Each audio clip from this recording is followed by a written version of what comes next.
had a wonderful day.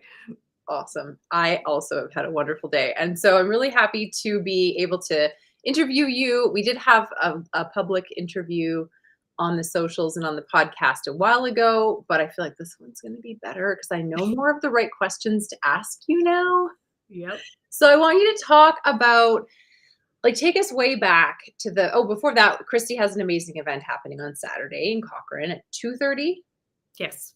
At West Valley Cairo. It's going to be an amazing event. She's going to talk about that in a minute. But first, I want all of you to know Kristy and know why she does this work that she does, which you call yourself a herbalist, right? I do. That's what there's been a lot of title changes, but yeah, I call myself a clinical herbalist. Right, a clinical herbalist. But you had a lot of very sciencey background things that you did. Do you want to tell us kind of like, graduating from high school, you're from the States, so you have other language for that. And then where your travels and your education took you from there that led you to what you're doing today. Yeah, the language is the same. I did graduate from high school, so that's the same. And then I went to college, but I guess in Canada, college is different. So if we're speaking Canadian language, I went to university. So I went to West Virginia University and got an undergraduate degree. And then I continued on and got a graduate degree from George Mason University. And the only reason that I'm giving these university names is because that kind of stuff matters in the States. It matters less in Canada. And then I moved to Canada and I got a clinical diploma because I love school, like 15 years or something ridiculous. And I got a clinical diploma from Wild Rose College and became a clinical herbalist. So I have lots of letters behind my name, which only means that I'm committed. Right. And that's what I really want people to know about you is this has been your life's path since day one. But let's go back to your childhood and some of the health things that went on that I think really dialed you into this path where you were like, wait a minute, I think that I need to explore this more. So tell us about some of those things that happened to you and how you, moved through it. Yeah, well, when I was a kid, I don't know that I would have looked sickly. I might have looked kind of chubby, but I threw up all the time. I puked almost every day, probably from the age of like 7 till at least 22. So after a while, I was labeled like having a nervous stomach, and I did have a lot of anxiety that was internalized. And I also had a lot of gut issues. So my parents did allergy testing, and I was allergic to everything. And I had shots. I got allergy shots. It wasn't like, the biggest, most crippling story of being sick where you're not getting out of bed. I overrode a lot of that. But, I didn't feel great. Like it wasn't like I was a carefree child that just felt so good. I puked a lot. And as in early adulthood and like I was known to my friends as just somebody who threw up. I threw up all the time.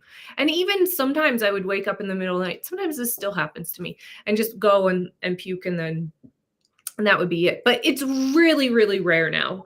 But that's kind of how I went down that road. And then when I was in college, I think this is where you're getting to. I had a number of mini strokes in graduate school, actually. And then I had realized I need something more. The medical system was wonderful for that crisis, but the neurologist sent me home and just said, manage your stress and don't be on birth control. And me being me, I was like, oh boy, no, we're gonna do something else here. So that was around 24 or 25 when I was 24, 25. Yeah. So at what point were you introduced to the world of herbs and these amazing plants that heal? And like, how did that even come into was that later when you were in university, or was it a job, or was it That's really far back? That's actually an interesting question because My dad was really into gardening. My grandfather, who had passed before I was born, had a greenhouse, and so it kind of was just plants, and all of that was just kind of embedded. I probably wasn't like an outdoorsy kid, but I mean, it was the 80s. Like, what do you want to do? Play Nintendo and watch TV? Like, but it was always there in some way or shape or form. And then I really loved being in nature. And so when I went into graduate school, I my degree was on plant physiology. So I had Mhm. that real interesting, like, how do those plants work and what's the physiology around it? And then before that, I had a biology degree, so I understood the body systems. So I ended up working as a wetland ecologist in the States, and then eventually moved to Canada and did that. And one of my colleagues was like, I'm going to go take this herbal class. We already know the plants, all this stuff. And she and I started taking a herbology class, and it was so inspiring because I thought, oh, well, I'm already doing this stuff. I'm already managing my diet and my health in a different way. So why not? And so that's when that started down that road to really bridge those two disciplines. Right. I think I've heard the term herbology or herbologist. Herbologist? Is that a thing? Did I just make that Yeah, up? no, that's a thing. That's a thing. It really depends on if you're in the States, if you're in Europe, if you're in Canada. So anything goes. Herbalist, herbologist, herbology. Um, it's all, we all speak the same language. It has to do Mhm. with herbs. Right. So, how did it go for you when you were learning about the plants and then you took the herbology course? And I always say the H, even though I'm not supposed to because I can't stop. I don't know why. Yeah. But the herbology course. And then at what point did you start trying herbs and finding, things that helped you? And like, at what point did you actually start to use them like medicine and like to cure or treat things, not cure, but like Yeah, whatever the word you use. yeah. No, for sure. I mean, it's a complementary modality, so it complements alternative medicine and things like that. We just have to be mindful that we're in our same scope, right? So, our practice.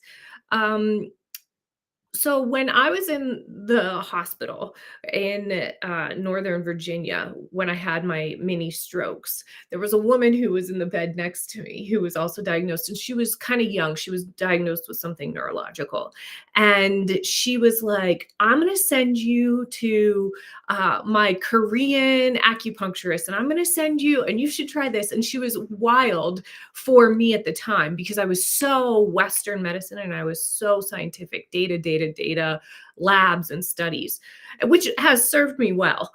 But I started going down that path when I lived in the States, and I started just taking the herbs, the traditional Chinese medicine herbs. I started discovering that and looking into energy healing and massage and chiropractor and all the things that people would have called woo woo and I would have called it woo woo. So that was like in maybe like 2004 I started to really use herbs for myself. And then, as I got more education, because I was really of that mindset that the more education you had, the more qualified you were. Even though I was doing it and living it, I just didn't have the confidence. So that's how it started. So probably like 2004 and on. But as you touched on with my health issues as a kid, I was always real careful about what I ate because I had found this connection, like what I ate caused me to have migraines, and I just didn't do that. So I had always been careful. So herbs wasn't that big of a stretch. I just it was whatever I was putting into my body. And then I just got more and more refined with my body. And then I realized I could help other people. So that's what. Can you give us a specific example of maybe like a trigger food for migraines and then even like a herb that helps Oh, for like sure. alleviate migraines? Like, can you give us some real examples from Yeah, your for life? sure. For sure. So in Eastern medicine, they say that your gut is the first brain. So a lot of times, I would say all the time, if we can be so bold, you gotta deal with your gut. And so people that have migraines, most people that I've come across, including me, have a gut issue.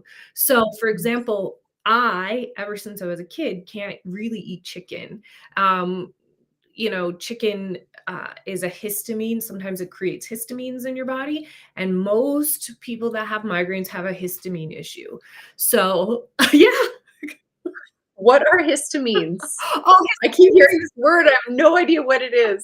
it's like an allergy. So histamines are just something that are Oh. made. You need them. They're made in your body, and then if you make too many of them, things happen and your body starts attacking it, and it's like and then you cause upset and rashes and headaches and migraines. So one of the things that you have to do is you have to know what you can eat. So sometimes things like that you have to pay attention to. And usually people that have migraines know what they can eat and what they can't eat. Red Mm, wine and sometimes red meat and things like that.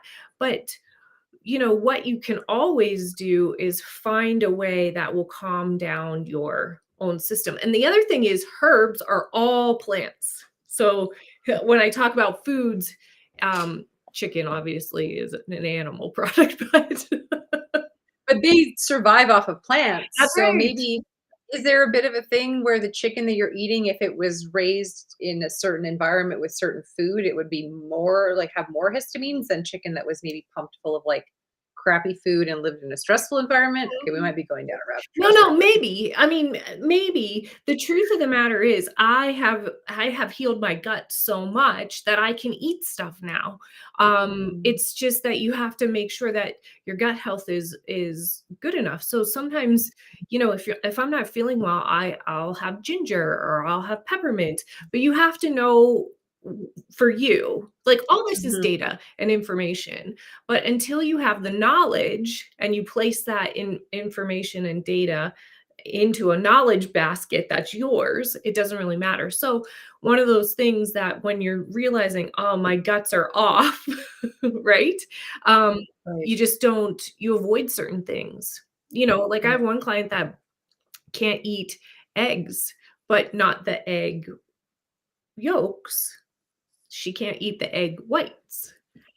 And so okay. there's things like that at this point, we should be aware of as we're aging what's going on, unless we're just so stressed out and everything just feels like a mess, then you have to decouple. Mhm. Yeah, okay. So for everyone watching, if you can make it to all 3 of Kristy's upcoming events, you're gonna basically get to build on your knowledge, you're gonna get to have more data, as Kristy was saying, to actually build some customized herbal blends with Kristy's help, of course. But if you can't, if you're watching or listening to this at the, like after February 17th, and the last 2 events are the only options you have, cool. Or if you're not into going to events with other people or leaving your house or getting out of your sweatpants, I feel you. Just get in touch with Kristy because this is what she does for a living. She helps you, find the data, find the signals, find the triggers, find the things that work for you, and build a custom plan for you that is really rooted in the herbal world and in all of these amazing plants that we have in the world, right? Absolutely. And that's the thing, like, we really should try to use the plants that we're around, but we also have Okay, to think about our genetics and, like if you move across the world, maybe those right. plants don't work for you because genetically you need something else. There remember when bullet coffee was such a big deal? Like, Yeah, do you like yeah, yeah. and like I would see people and they'd be like, I've gained so much weight and I don't know what's going on. And we just would cut out the coconut oil. And they I am so into the coconut products these days, and, yeah, but I cut out dairy quite a while ago. I'm not, like, really strict about it, but I cut out dairy a while ago, and I feel like I'm slowly kind of replacing that fat with coconut fat, but, yeah. yeah, that stuff was, and people were putting, like, butter in their coffee at for a while too, right? Yeah, I mean, I was doing it. I'll still do it. I love butter. I'll put it on anything. I'll put it in my coffee. I don't care. yeah, and it's not a like, sometimes we have to realize that we're really in a modern world. I mean, we can use Right. herbs as and I use them all the time, but we're in a modern world. So, if we're Mhm. using a lot of coconut oil and a lot of, like, goji berries and, quinoa and all these superfoods, which are great, Mhm. we need to actually move our bodies enough to make sure that we're burning those calories. So sometimes people don't realize that they're overdoing it with the oils. Um, Yeah, and one of the things that is so cool about what you do is when you not necessarily at the well, yeah, at these events, you're gonna send people away with actual, like, herbal products, Correct, like a roll-on or a spray, and they're gonna get their custom herbal tea. correct. They're obviously gonna get a lot of knowledge at the events too, but when you work with your one-on-one clients who come into, kind of your full meal deal package, we'll call it, you, like, mail boxes of stuff I to them, do. so no matter where they are in North America, you send them custom products, and you have your own line of all sorts of products that have all these wonderful herbal remedies right into them. Lotions. I have a bunch of your Yeah. lotions and they're like incredible. So you have all the things. You also work out of a clinic and you do virtual sessions for people who don't live in the Calgary area. I'm trying to like cram as much information about you as I can into this call. And then I want you to now what I want you to Yes. do is tell us how these events, I guess, because there's a series of Yes. 3, like, when did you start percolating on these? And, like, how did this idea come to you to put is this such a cool idea? I've never heard of, like, this kind of a workshop event that you're doing. Yeah, well, I kinda do everything a little different. That's just the story of my life. So, in 2018, the last kind of workshop season, I guess, is when I did them. And I did something in southern Alberta, and then I took people into Arizona for a retreat. Um, and then, everything kind of stalled. And also, I was really doing a lot, and it just didn't feel like I wanted to do the workshops anymore. So, over the last few years, people have been really asking about these workshops because it's really an experience. Like, people really leave feeling really excited and full and inspired and healthier.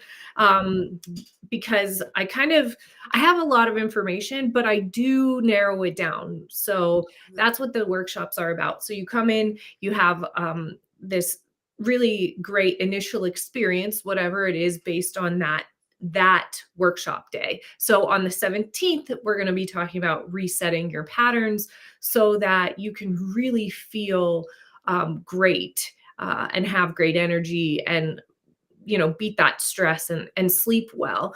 And so Mhm. we'll have that interaction at the beginning. We'll identify each person's patterns, and we can do this privately and not if the group is open, where Mhm. then it's a more open group, but Mhm. nobody has to say anything they don't want to. And then we're gonna do a tea tasting. And Hmm. I have all kinds, I don't know if you can see it, but there's just boxes of different herbs. So I want people to really come away with, this is how you make a blend. This is the blend for me. Do I like the taste? Don't I like the taste? And then we're gonna segue into making the teas. Each person gets to make their own tea. Maybe more than one, because I always have extras. And I want people to feel like they have bonuses and extras. They've taken the time to come, and they're going to get a lot. And then we're going to Right. do a little bit of essential oil blending because I just think it's so important. And people will Mhm. walk away with their blends of oils. So that's in all 3 of the workshops, but each topic is going to be different depending on the week. Cool. And so you've got 3 weekends in a row starting February 17th, all 3 of them on the Saturday Correct. in a beautiful, beautiful space, which I have seen and experienced many times in Cochrane at West Valley Chiropractic. The lovely Erin and Amanda are hosting you there, which is going to be wonderful. Mhm. This, yeah, the vibe in that space is just it's got a good vibe in there. It's so great. Mhm. And the people are going to be awesome. I really want you to actually, can you? share what the next two are about? What the second and third workshops are about? Yeah, the second one is on February 24th, and that's about finding your hormonal zen. So I'm in perimenopause. A lot of my clients are in perimenopause. Some of my clients are postmenopause, and some people are really in the thick of just their cycles. So it's Mhm. more going to be towards women. Men do have changes in their hormonal patterns. However, and they're welcome, but we'll probably be talking a lot about you know, menstruation and cycles and things like that, and libido and sex. Right. So that Well, I think it would be so helpful for men to come or for couples to come to that event because I do think that men, I mean, I think most women don't know what's going on with that stuff with the perimenopause. yeah, I'm learning so much about it right now because I have you and I have another client that like you're very knowledgeable about right. it. I'm learning so much from you, but the men just really don't know anything. Like usually it seems like, and so they would come at least, and they would get to do all the things, and they would get to learn how to, be more supportive of their lady through this fun time. I agree. Like I say bring it on. They need to know the information too. And we'll be making teas that are customized for each person. So you don't have to be a woman, you can be a man and you can make your own tea. Like and a lot of it will be having the right energy and making sure your digestion works. And so what it is that you need to do for you using herbs to basically go through hormonal changes with ease. We're not going to stop aging. It's a gift to age, but we can actually do it with ease and grace. So that's February 24th.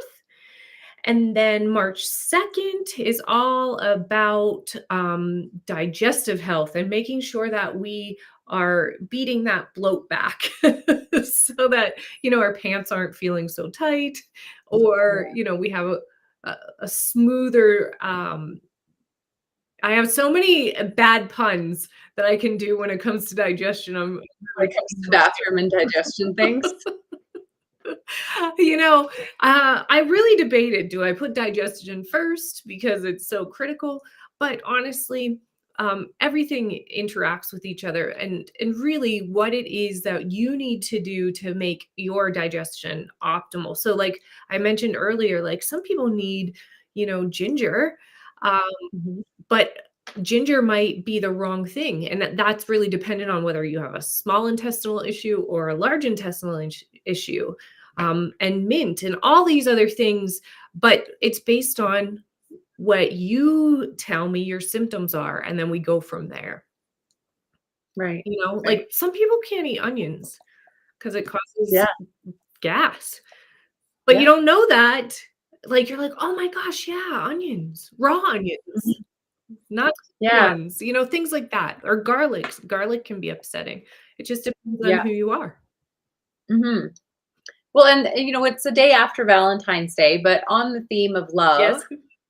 we often forget to love ourselves, myself included. And I think for these events to come, as a couple or with your best friend, to love on not only your friend or your spouse, but yourself, Mhm. and to just take some time because your gift, well, you have many, but one of your gifts is to really help people go inward and to find the answers that are already there.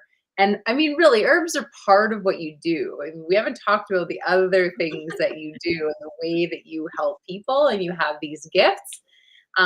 We won't get into that in this interview, but do get in touch with Kristy.